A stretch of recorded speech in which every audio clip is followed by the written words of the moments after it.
এবার শ্রাবণে বেশ কিছু বিয়ের দিন আছে, পুজো পার্বণও আছে কিছু।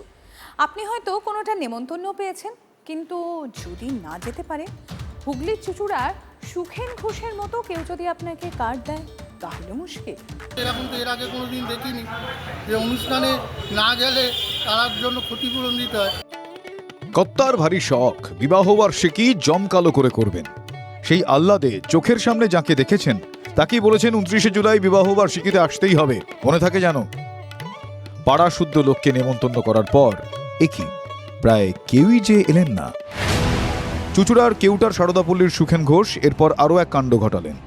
পাড়ায় সাঁটালেন পোস্টার, তাতে লিখলেন, নেমন্তন্ন করার পরেও যারা বিবাহ বার্ষিকীতে আসেননি তাদের 500 টাকা জরিমানা। শুধু জরিমানা দিলেই হবে না, বাড়িতে গিয়ে আশীর্বাদ করে আসতে হবে। আমার যাওয়া হয়নি, আমার বাড়িতে কেউ ছিল না, এর জন্য আমি যাইনি। এই কথাটা কেউ তো আর সিরিয়াসলি নেবে না, না আমি ভেবেছি আর কি ছলে বলেছে। শুধু পাড়া নয়, নিজের কর্মস্থল চুঁচুড়া পুরসভাতেও এমন আজব পোস্টার দিয়েছেন সুখেন। বুঝে তোরা গেলি না কেন? হ্যাঁ বলবে আমি তোদের নিমন্ত্রণ করছি, দেখ ওর কথার দিকে ও ঠিক আছে, যে আমি এত টাকা খরচা করলাম তোরা গেলি না, এটা তো ঠিক করলি না। বিয়ের নিমন্ত্রণের সাথেই ফাইনটা হাতে ঝুলিয়ে দিতে পারতেন, যে না এলে ফাইনটা দেওয়া হবে, তাহলে লোক যেত, মানে নিমন্ত্রণটা সবাই রক্ষা করবে।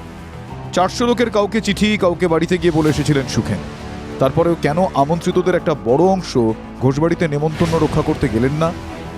সহকর্মীরা আসল গল্প ফাঁস করলেন। কার্ড ছাপিয়েছিল, সেই কার্ডও আছে আমাদের কাছে, কিন্তু ওনার ওয়াইফ ডিপার্টমেন্টে ফোন করে জানিয়েছে আপনারা দয়া করে আসবেন না, এরকম কোনো অনুষ্ঠান হচ্ছে না। এবং ওর ওয়াইফ বলছে যে কতজনকে করেছে সঠিক নিজেও বলতে পারছে না। কোনো সময় দাবি করছে 1200 জন, কোনো সময় 1500 জন, কোনো সময় 1000 জন বলছে।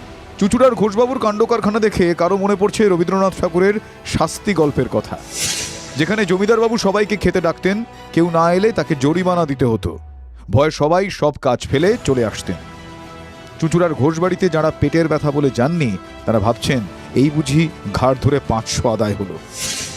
হুগলি থেকে আশিক ইনসানের রিপোর্ট, TV9 বাংলা।